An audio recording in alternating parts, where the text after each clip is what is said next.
Assalamualaikum warahmatullahi wabarakatuh. Perkenalkan, nama saya Diana Dwi Anjani, NIM 12620522149 PKMI 3A Win 1 Tulungagung.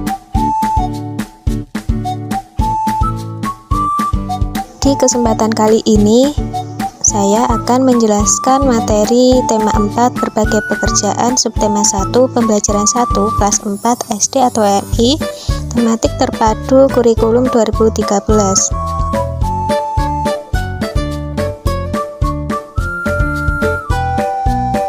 Adapun kompetensi inti kelas 4 terdiri dari 4 poin.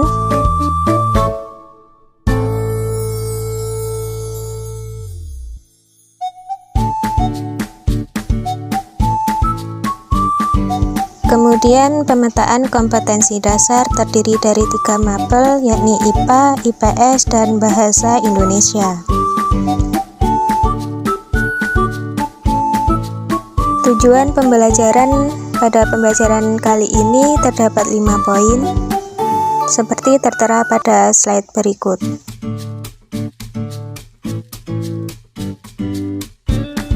Kita akan membahas jenis-jenis pekerjaan berdasarkan tempat tinggal. Dan di sini yang dibahas adalah tempat tinggal di dataran tinggi, biasanya masyarakat bekerja sebagai pekebun.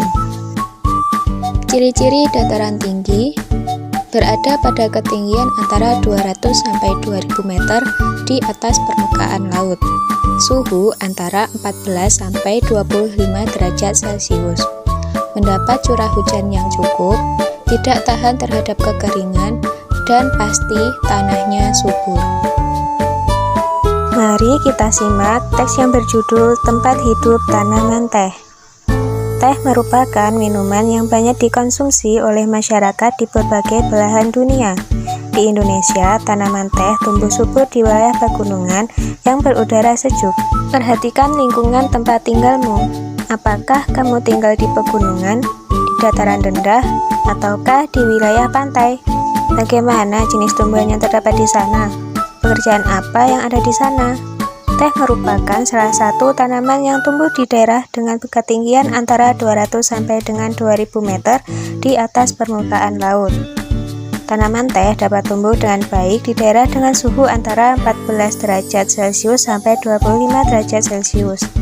Yang cukup mendapat curah hujan karena tanaman teh tidak tahan terhadap kekeringan. Curah hujan sangat dibutuhkan untuk menjaga perakaran tanaman teh.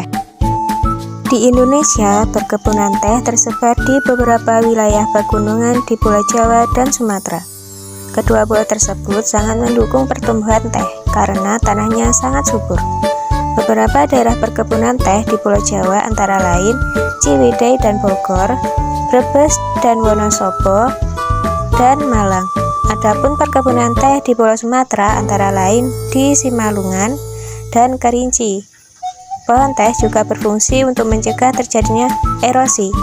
Tanaman teh yang ditanam berjajar rapi dengan jarak 1 meter dapat menahan derasnya aliran air sehingga tanah tidak terkikis terbawa air.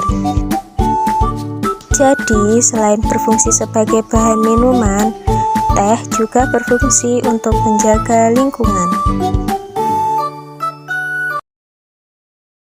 Dari bacaan tersebut, kita ketahui berbagai pekerjaan. Proses pembuatan teh melibatkan berbagai pekerjaan seperti penanam teh, tugasnya menanam benih-benih teh di perkebunan. Pemetik teh, tugasnya memetik daun teh yang siap panen. Penggiling daun teh, tugasnya menggiling dan mengeringkan daun teh yang sudah dipetik untuk diolah menjadi teh siap minum. Pengemas teh, tugasnya mengemas teh pada kotak kemasan untuk dijual. Selanjutnya, kita akan mempelajari diagram Venn. Diagram Venn ini membahas tentang 2 jenis pekerjaan. Lingkaran kiri menunjukkan pekerjaan nelayan tradisional, sedangkan lingkaran kanan menunjukkan nelayan modern. Lingkaran tengah merupakan kegiatan kedua nelayan.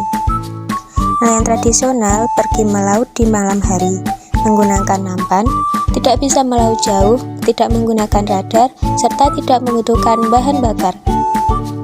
Sedangkan nelayan modern pergi melaut kapan saja menggunakan kapal, bisa berlayar ke laut lepas menggunakan radar, dan membutuhkan bahan bakar.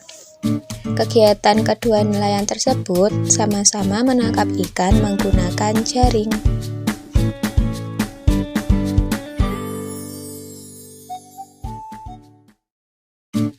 Selanjutnya, kita akan membahas sumber daya alam dan cara menjaga kelestariannya.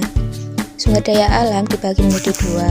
Yang pertama, sumber daya alam yang dapat diperbarui.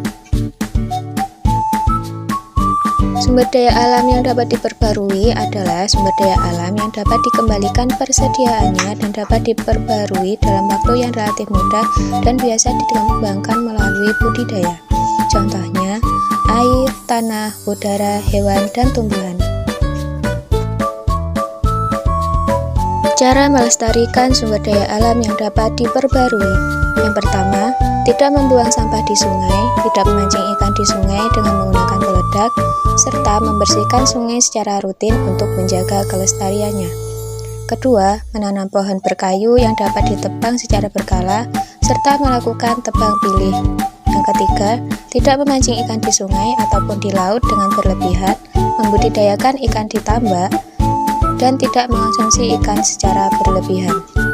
Yang keempat, tidak membakar sampah yang dapat menimbulkan asap tebal, menanam pohon untuk menghasilkan udara segar. Yang kelima, tidak mencemari air sumur dengan zat berbahaya, menggunakan air secukupnya, dan tidak menggunakan air secara berlebihan. Selanjutnya, kita membahas sumber daya alam yang tidak dapat diperbarui, yaitu sumber daya alam yang tidak dapat dipulihkan sama sekali karena pembentukannya sangat lambat bila dibandingkan dengan umur manusia, serta jumlah sumber daya alam ini relatif statis. Contohnya, bahan mineral, batu bara, gas alam, dan lain sebagainya. Cara melestarikan sumber daya alam yang tidak dapat diperbarui yaitu dengan menghemat energi. Menggunakan bahan energi alternatif sebagai pengganti bahan bakar minyak dan gas alam. Contohnya, sinar matahari, pasang surut ombak atau tidal, angin, dan air. Yang kedua, tidak boros dalam menggunakan minyak bumi, gas alam, dan semua sumber daya alam yang tidak dapat diperbarui agar dapat digunakan oleh generasi anak cucu kita nanti. Sekian pembelajaran kali ini, semoga bermanfaat dan dapat menambah pengetahuan kalian. Apabila terdapat kekurangan dalam penyampaian materi, saya mohon maaf. Wassalamualaikum warahmatullahi wabarakatuh.